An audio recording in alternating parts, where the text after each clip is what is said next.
Good morning. Today we're doing 4.3, which is on the square root property.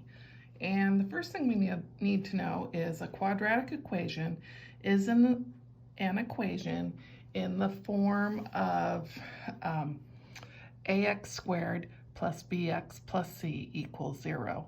Now notice your a is in front of the x squared, your b is in front of the x, and your c is your constant. And it is equal to 0. This is standard form, okay?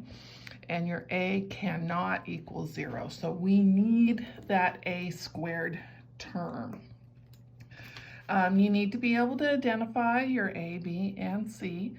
Okay, so let's take a look at this one here. Is it a quadratic equation? Yes, it is, because we have that x squared and it's equaling 0. So we're going to identify a, b, and c. Now, a is 3. It's just the coefficient. It's not the x squared part. It's the number that is in front of your x squared, okay? My b, in this case, there's an implied 1 there, so this is going to be -1, and my c would be 2. So one of the first things you always should do with these type of problems is make sure it is in standard form equaling 0. Let's take a look at the next one here. Is it a quadratic equation? Yes, it is. I got an x squared term. So again, there's an implied 1 there, so my a is going to be -1. I am missing the b term. I don't have an x here, so that means it's a 0. And my c is a 4. Let's take a look at this one. Is it a quadratic equation? No, it's not, because we do not have the x squared term. And in that case, my a would be 0, and remember, a cannot equal 0. But we can still identify our a, b, and c here. So that's a 0, this will be a 6, and this is a -5. All right, so it's not a quadratic equation, but this is a linear equation when we have x to the first power. So quadratic equation is in standard form when the polynomial is in descending order and equal to 0. Because the degree of the polynomial is a square, that means we can have up to 2 solutions. It is a second degree equation. And these solutions to the quadratic equation correspond to x-intercepts. So a lot of time we'll say find the x-intercepts. That means you need to solve it. Or we might say solve it. Or we might say find the zeros. Those all mean the same thing, okay? To solve it, solve, x-intercepts, or find the zeros, all mean the same thing. Because the graph of a quadratic equation is a parabola and it's U-shaped, there can be 2, 1, or 0 solutions or x-intercepts. Okay, so let's say we have something that looks like that. It is intercepting my x-axis twice, so that would be a 2 solutions. I might have something that looks like this. It is only touching it once right here. That is 1 solution. That's a double solution right there. Or we might have something like this, which is not touching the x-intercept. So that would be 0 solutions. So those are our options right there. If you end up with more solutions, then you're doing something wrong. There are 4 ways of solving a quadratic equation. We already know the first one, it's to factor it. And to tell you the truth, factoring is the easiest way to do it. But as we have seen in several problems, we can't factor everything, okay? So we need other ways of doing it. We got the square root property, which we're going to learn today. Then we also have completing the square, and we have the quadratic formula. So 4 ways of doing it. You get to pick the way you want to do it, all right? All right, let's take a real quick review of factoring, which was the first way. Remember, we always get it in standard form first, so I'm going to have x squared minus 6x plus 9 equals 0. So I move that to the other side by adding 9 to both sides. And then I'm going to factor here. I have a leading coefficient of 1. Factors of 9, that will give me a negative 6. So I'm thinking x minus 3. X minus 3 equals 0. Then I am going to use my zero factor property. And this one will give me a 3, and this one gives me a 3. Okay? And those are my x-intercepts. And this is a double root. So in this particular chapter, section, we are looking at finding x-intercepts. That's it. But we're going to go a little bit further and do a little bit of graphing, so later on down the line it'll be easier. Okay, so at 3, 1, 2, 3, right here. And it opens up, looking like that. Okay, let's take a look at another one here. All right, we have, again, leading coefficient of 1. Factors of negative 5, that will give me a negative 4. So I'm thinking x minus 5, x plus 1 equals 0.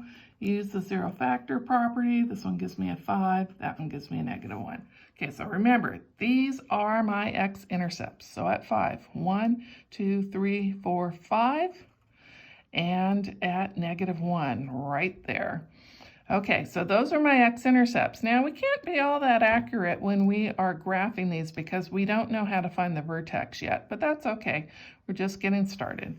So, something along the lines of this. All right. Take a look at the next one. This one's the difference of squares. So that's x plus 4, x minus 4 equaling 0. So this one will give me a negative 4. This one gives me a positive 4. So x-intercepts 1, 2, 3, 4 right here. And over here 1, 2, 3, 4 right here. And it's opening up, so we'll get something along the lines of that. Now, this last problem here, we could have used the square root property on that.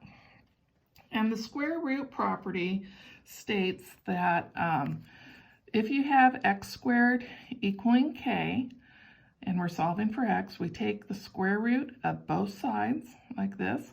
Now, to get this out from underneath the radical here, it's going to be the absolute value of x, because we don't know if x is positive or if it's negative, okay? We're wondering what it is while it's still underneath the radical, not when it's out from underneath, okay?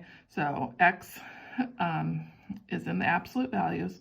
And then to get it out from the absolute values, we learned in Math 70 that when we take it out, it is plus or minus square root of k over here. So do not forget this plus or minus. That's where most people mess this up.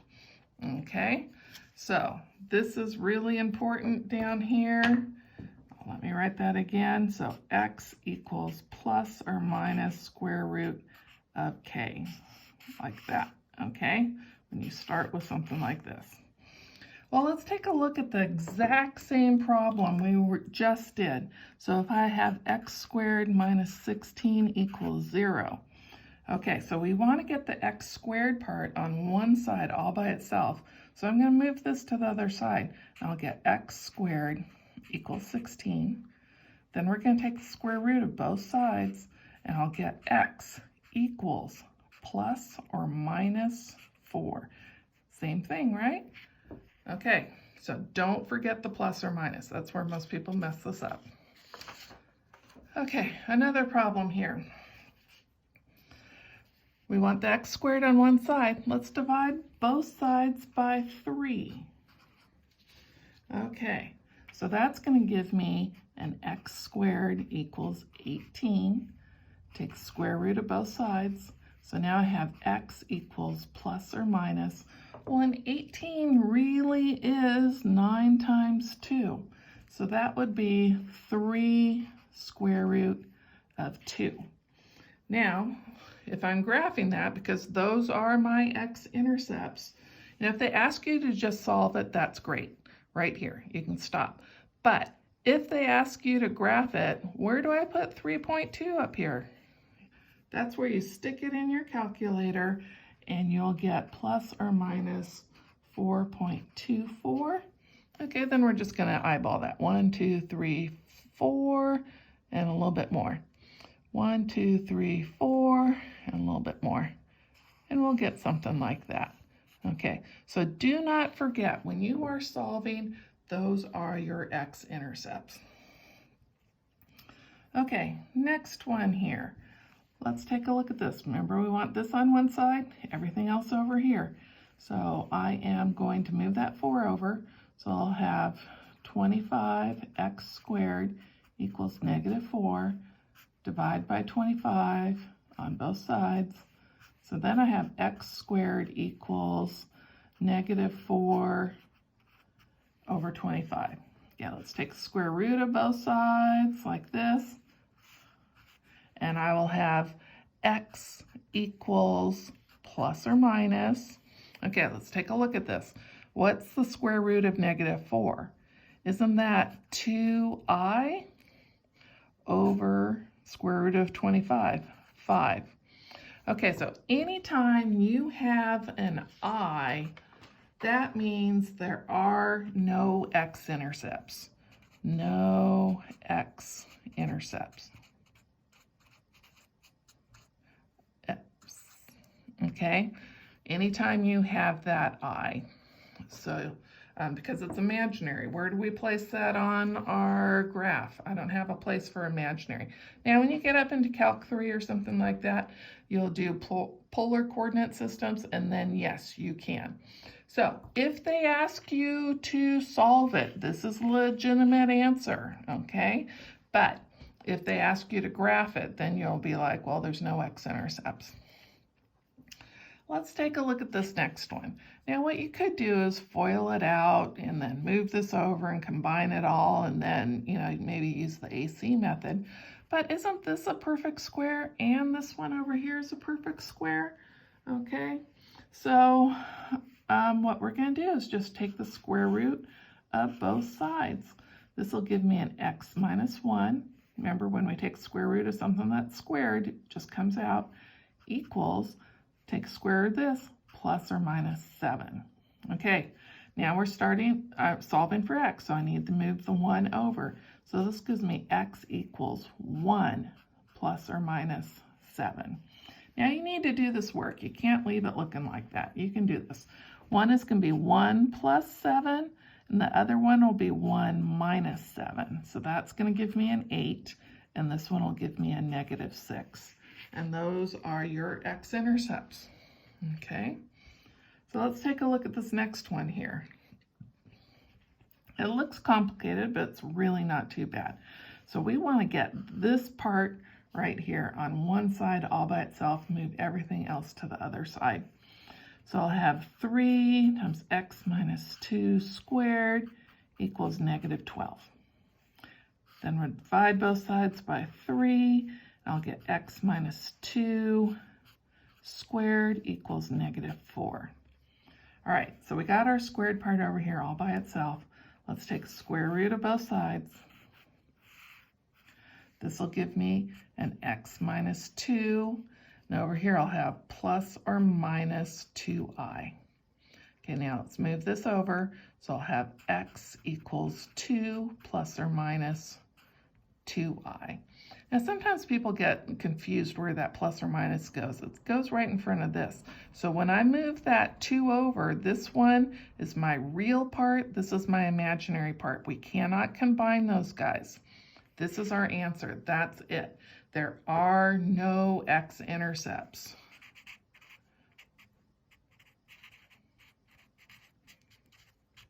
There you go. Okay, let's take a look at another one here.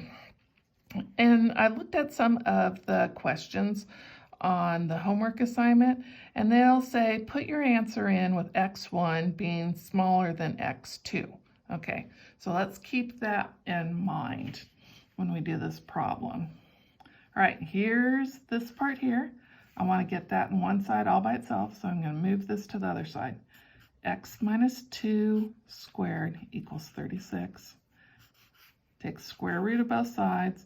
So I'll have x minus 2 equals plus or minus 6. Then I'm solving for x, so let's put that on the other side. 2 plus or minus 6. Okay, do the work twice. 2 plus 6 gives me 8. 2 minus 6 gives me a negative 4. Okay, so that's what x equals here. Now they wanted x1 to be smaller than x2 when you put it in. Well, here's your smaller number. So your x1 is going to equal negative 4, and your x2, which is the bigger number over here, will be 8. And sometimes they say list your answers using commas, and it doesn't matter which order you put it in there. You can go like negative 4 and 8, or you can go 8 and negative 4. Okay, so depending on how they want you to list your answers, pay attention there. All right, here's another problem here. Now this looks a little scary. You could move this over, combine it, and then do your AC method on it and figure out what you got going. But I notice on this side over here, I think I have a perfect square trinomial. All right, let's check that out. So when I had that, I identify my A is a 3x and my B is 5. Then I had to make sure I had that 2AB in the middle, and that was 2 times 3x times 5. So that's 15 times 2 gives me 30. Yep, we got that going on. So that means I could use the formula that want A minus B squared. And I use the minus because of this. If that was a plus sign, I'd use the A plus B. So I'd have a 3x minus 5 squared equaling 81. Okay. All right, we got that squared part all by itself on one side. Take square root of both sides. I have a 3x minus 5 equaling plus or minus 9. Solving for x, so move that over. 3x equals 5 plus or minus 9. Then divide by 3, divide by 3. So x equals 5 plus 9 gives me a 14 over the 3. And the 5 minus 9 gives me a negative 4 over the 3. And there you go. All right. Have a great day. Bye.